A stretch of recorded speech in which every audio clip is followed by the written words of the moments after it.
For more than 75 years, NATO has stood as the cornerstone of transatlantic security, shaping the defense landscape of Europe and North America. Since its founding in 1949, the alliance has not only deterred aggression, but also fostered cooperation among its diverse member states, each with its own history, priorities, and challenges. Over the decades, NATO has demonstrated remarkable adaptability, evolving from its Cold War origins to confront today's unpredictable and rapidly shifting threats, from cyber attacks and terrorism to hybrid warfare and regional instability. Its ability to unite countries with different interests under a common purpose has been both its strength and its ongoing challenge. Born out of the devastation of World War II, NATO's founding principle, enshrined in Article 5, remains its bedrock. An attack on one member is considered an attack on all.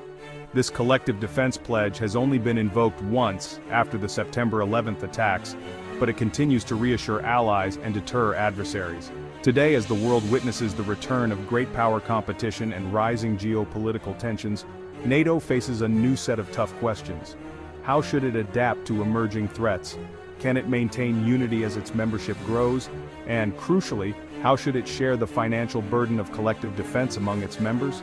The long-standing target for members to spend at least 2% of their GDP on defense is now under intense scrutiny. Some argue that this benchmark is outdated, given the scale and complexity of modern security challenges. In response, a growing chorus of voices is calling for a dramatic increase, proposing that members commit up to 5% of their GDP to defense spending. This would represent a seismic shift in the alliance's approach to funding and resource allocation. Such ambitious proposals have sparked debate about whether NATO should go even further by creating its own central financial institution, a so-called NATO bank. This institution would be tasked with managing the alliance's vast and growing resources, potentially transforming how defense spending is coordinated and distributed. Proponents of a NATO bank argue that it could offer several key benefits. Media, financial analysts discussing at table, small nation representatives at NATO meeting, stacks of coins and military helmets. By centralizing financial management, a NATO bank could streamline spending, reduce duplication, and ensure that resources are allocated efficiently. It could also provide much-needed support to smaller member nations, helping them meet their commitments and modernize their forces. In this vision, NATO could evolve into not just a military alliance, but an economic powerhouse, leveraging its collective financial strength to enhance security, innovation, and resilience across the alliance. However, critics warn that such a move could come with significant risks. Media, national flags in conflict, politicians debating at conference, bureaucratic office scenes with piles of paperwork. They point to potential threats to national sovereignty, as countries might lose control over their own defense budgets. There are also concerns about creating a new layer of bureaucracy, which could slow decision-making and increase costs. And some fear that a NATO bank could deepen economic divisions between richer and poorer members, rather than bridging them. As NATO stands at this crossroads, the question remains, is the idea of a NATO bank a bold, visionary leap toward a stronger alliance? Or is it a step too far, one that could undermine the very unity and flexibility that have defined NATO for generations? This script explores the possibilities, the pitfalls, and the enduring questions facing the alliance as it looks to the future. The push for a NATO bank is deeply rooted in the ongoing debate over how much member nations should spend on defense. As global security threats evolve, the question of adequate funding has become more urgent than ever before. For years, NATO has urged its members to allocate at least 2% of their GDP to defense spending. However, many countries consistently fell short of this benchmark, often relying on the overwhelming military strength of the United States to fill the gap and ensure collective security. Recent conflicts, especially in Ukraine and Eastern Europe, have exposed vulnerabilities and made it clear that 2% is now seen as the absolute minimum. The rapidly changing nature of warfare with new technologies and hybrid threats has led some experts and policymakers to argue that a 5% target is necessary to meet these emerging challenges. But why 5%? Advocates believe this higher target is essential not only to rebuild and modernize defense industries, but also to fund the research and development of next-generation military technologies. It would allow NATO members to expand their armed forces, improve readiness, and ensure they can respond quickly to any crisis. Decades of relative peace after the Cold War led to significant downsizing of Western defense industries. As a result, supply chains have become sluggish and outdated, making it difficult to ramp up production in times of need. Meeting a 5% GDP target would inject massive amounts of capital into the defense sector. This influx of funding could revitalize manufacturing, accelerate technological innovation, and create thousands of new jobs, strengthening both security and economies. With greater investment, NATO could field larger, better equipped, and more rapidly deployable forces. This increased capability would serve as a powerful deterrent, making it far less likely that any adversary would risk challenging the alliance. However, committing 5% of GDP to defense would require difficult choices. Governments would need to balance military needs with funding for healthcare, education, and other vital public services. Achieving this would demand broad political consensus and public support, which is never easy. The sheer scale and complexity of this challenge is what fuels the radical proposal for a NATO bank, a dedicated institution that could help coordinate and finance this unprecedented level of defense investment across the alliance. A NATO bank would be a centralized financial institution, owned by member states, focused solely on defense. Unlike commercial banks, it would manage pooled defense funds, acting as a central treasury for the alliance. Member nations might contribute a portion of their 5% defense budgets, creating a massive pool for joint projects. A governing board would allocate funds for maximum collective benefit, prioritizing joint procurement and innovation. The bank could place block-wide orders for equipment, driving down costs and standardizing gear for interoperability. It could also offer loans to smaller allies and fund alliance-wide research in cutting-edge technologies. In essence, the NATO bank would be the financial engine powering the alliance's military and technological edge. The main argument for a NATO bank is efficiency. Today, each member runs its own procurement, leading to duplication, high costs, and incompatible equipment. A central bank could pool funds, act as a single buyer, and negotiate better deals for the alliance. Bulk purchasing would lower prices and allow NATO to set higher standards for contractors. Standardized equipment would ensure seamless cooperation on the battlefield.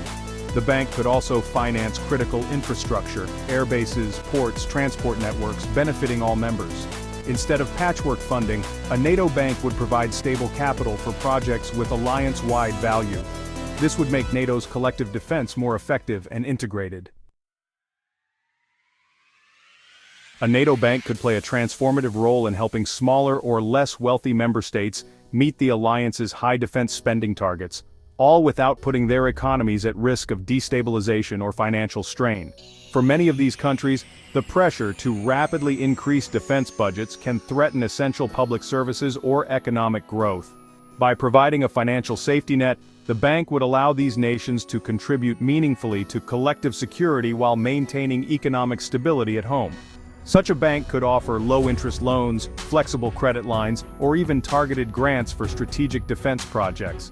This would empower countries like Estonia or Romania to modernize their armed forces, invest in new technologies, and upgrade infrastructure, all without crippling their national budgets or sacrificing other priorities. This kind of financial solidarity would foster a deeper sense of unity within NATO, demonstrating that burden sharing is a genuine commitment, not just empty rhetoric. It would show that every member, regardless of size or wealth, is valued and supported. When larger, wealthier nations contribute to a central fund, it reinforces the alliance's core principle, all for one and one for all. This shared responsibility strengthens trust and cooperation across the alliance. The NATO bank could also direct resources to address the most critical vulnerabilities, whether that's shoring up border defenses, investing in cybersecurity, or supporting rapid response capabilities. By identifying and targeting these weak points, the alliance as a whole becomes stronger and more resilient.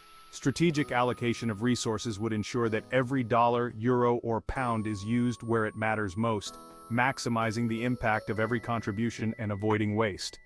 In this way, a NATO bank could transform the alliance into a more integrated, equitable, and resilient community, one where every member stands stronger together, prepared to face any challenge as a united front. The biggest obstacle to a NATO bank is national sovereignty. Defense spending is a core function of the nation-state, tied to jobs, industry, and political independence. Handing control of defense budgets to a supranational body would be a radical shift many countries would resist. Members could lose control over how their money is spent, potentially funding projects they don't support. National defense contracts support domestic industries. A central bank could threaten these jobs and economies. NATO has always been a partnership of sovereign states, not a federal superstate. A powerful NATO bank would move the alliance toward a supranational model, fundamentally changing its character. For many, this is a step too far. Beyond sovereignty, practical risks loom large. A NATO bank could become a sprawling bureaucracy, slow and politicized, bogged down by competing national interests. Instead of speeding up procurement, it might create bottlenecks and delays. Centralized contracts could stifle competition, create monopolies, and distort national economies. Economic winners and losers could fuel resentment among members. Accountability would be a major concern. Who pays for failed projects or mismanagement? A scandal or costly failure could damage NATO's credibility and unity. For many, decentralized spending, while less efficient, is safer and less risky. The debate over a NATO bank highlights real problems, but a central bank isn't the only solution. Incremental reforms could boost efficiency without threatening sovereignty. Expanding joint procurement agencies and forming regional buying clubs could achieve economies of scale. Specialized NATO investment funds could finance innovation in key technologies. Policy agreements could foster industrial cooperation, standardization, and easier cross-border defense projects. These steps would encourage collaboration and efficiency without the risks of a massive new institution. Flexibility and respect for national interests can strengthen NATO without a central bank. The NATO bank proposal is bold, aiming to solve persistent alliance challenges. In theory, it could drive efficiency, standardization, and support for smaller allies. But the risks, loss of sovereignty, bureaucracy, economic disruption, are formidable. The alliance's strength lies in its partnership of independent states, not in centralized control. For now, a full-fledged NATO bank seems a bridge too far. Incremental reforms, joint procurement, targeted funds, and deeper cooperation offer a more realistic path. These steps can make NATO stronger and more adaptable while respecting its foundations. The debate itself is valuable, pushing the alliance to innovate for a more secure future.